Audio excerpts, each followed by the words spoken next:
Selamat berjumpa kembali bersama saya, Mr. Robert. Kali ini kita akan belajar matematika kelas 6, tema 4, tentang mengenal pecahan. Kita akan belajar beberapa jenis pecahan antara lain pecahan biasa, pecahan campuran, pecahan desimal, dan persen. Mari kita ikuti. Pecahan biasa, contohnya 17/19, 34/50, 27/9, 47/15, dan 171/119. Kita ambil salah satu contoh 47/15. Ya, dalam pecahan biasa kita mengenal dengan istilah pembilang. Nah, pembilang itu untuk menunjukkan angka yang berada di posisi atas, di bagian atas garis tanda atau garis per atau garis bagi. Sedangkan yang sebelah bawah merupakan penyebut, ya. Jadi angka 15 adalah penyebut. Tanda per atau tanda bagi merupakan batasnya, ya.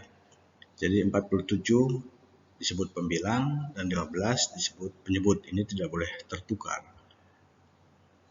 Jika pembilang lebih besar dari penyebut, maka ini dapat dikatakan sebagai pecahan tidak murni, ya. Pecahan tersebut ya, bisa kita ubah menjadi pecahan campuran. Syaratnya yaitu pembilangnya lebih besar daripada penyebut. Contoh di dalam contoh di atas ini 27/9, 47/15, dan 171/119. Jika pembilangnya lebih kecil dari penyebut, maka ini disebut dengan pecahan murni. Contohnya 17/19, 34/50. Untuk catatan, yang pertama, jika pembilangnya habis dibagi penyebutnya, ini bisa menjadi bilangan bulat. Contohnya 27/9. 27 habis dibagi 9 dan hasilnya 3. Maka pecahan 27/9 ini dapat diubah menjadi pecahan atau bilangan bulat. Yang kedua, pembilang jika dibagi dengan penyebutnya bersisa, maka pecahan tersebut bisa diubah menjadi pecahan campuran. Jadi pecahan campuran itu hanya terjadi jika pembilangnya lebih besar, ya, dan jika dibagi sisa, ya, bersisa, ada sisanya. Contoh 47/15. Nah, 47/15 tidak habis dibagi karena dapatnya 3, masih ada sisa 2. Nah, pecahan yang seperti inilah yang disebut dengan pecahan campuran. Kita tulis hasilnya 3, lalu sisanya 2 itu menjadi pembilang, dan penyebutnya adalah 15, tetap 15, ya. Sehingga 47/15 dapat kita ubah menjadi pecahan campuran 32/15. Pecahan campuran, contohnya 3 5/7, 5 2/3, 13 2/3, 8 1/5, dan 33 1/3. 33 1/3 kita ambil sebagai contoh. Nah, jika kita uraikan, ini sesungguhnya ada dua bagian. Yang pertama itu bagian bilangan bulat dan satunya adalah bilangan pecahan. Nah, 33 inilah yang disebut dengan bilangan bulat. Dalam bahasa Inggrisnya disebut whole number. Kemudian 1/3 ini yang disebut dengan pecahan murni atau pecahan wajar. Dalam bahasa Inggris disebut proper fraction, ya. Jadi terdiri dari dua bagian kalau pecahan campuran itu. Ada bilangan bulatnya, ada pecahannya sendiri. Nah, 33 1/3 ini kita bisa ubah menjadi pecahan biasa, ya, menjadi 100/3. Bagaimana caranya? seperti ini ya. Kita lihat penyebutnya adalah 3. Kita kalikan dengan bilangan bulatnya, ya 3 kali 33. Lantas ditambahkan dengan 1 pembilangnya ya. Nah, itu 3 kali 33 itu hasilnya 99. Ditambah 1 menjadi 100. Penyebutnya hanya 3 di situ. Jadi 100/3 ditulisnya. Seperti itu. Kita lanjutkan desimal. Contohnya adalah 0,05, 0,27, 3,18, 15,47, dan 175,01.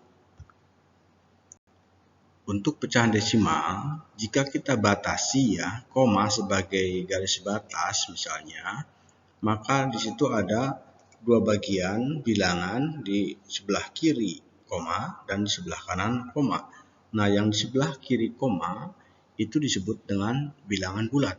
Sedangkan yang di sebelah kanan koma disebut pecahan berpenyebut khusus. Mengapa disebut berpenyebut khusus?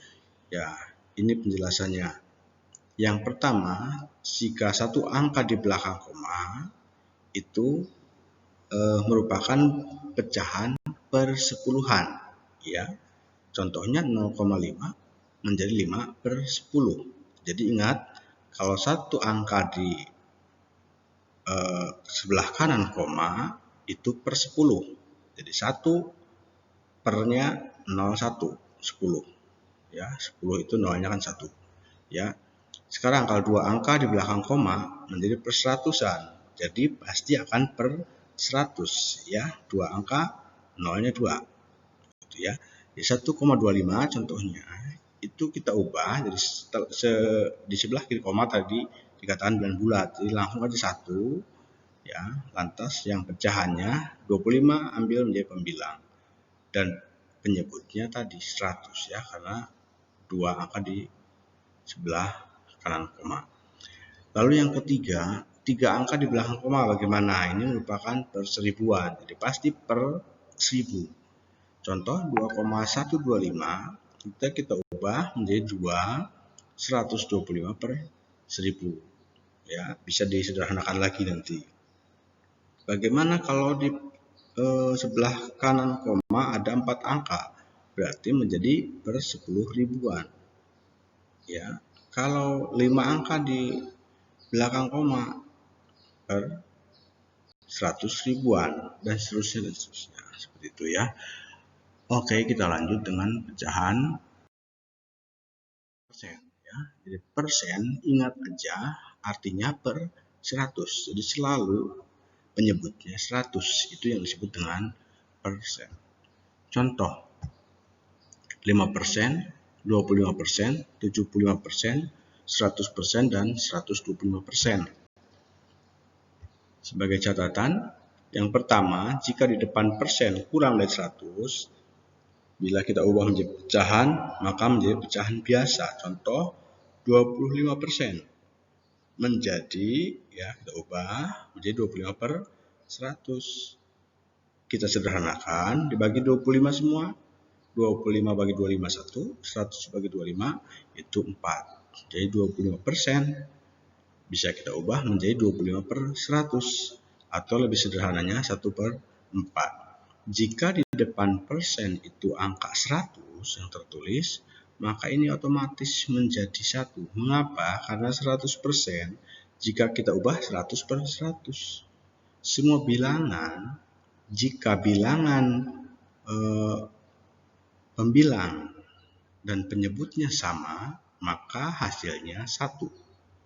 Seperti itu ya, diingat. Yang ketiga, jika di depan persen angkanya lebih dari 100, ini bisa kita ubah menjadi pecahan campuran. Contohnya 125%. Kita ubah menjadi 125/100. Kita ubah lagi menjadi pecahan campuran karena lebih dari 100 ya. Untuk 100/100 itu kan 1. Sisanya 25. 25/100. Disederhanakan menjadi 1. Bagi 25 semua pecahannya menjadi 1/4. Begitulah kita sudah selesai untuk mengenali pecahan pada hari ini. Selanjutnya kita akan mempelajari lebih lanjut tentang operasi hitung pecahan. Kita ikuti terus, kita belajar terus, tetap semangat. Sampai jumpa lagi. Terima kasih.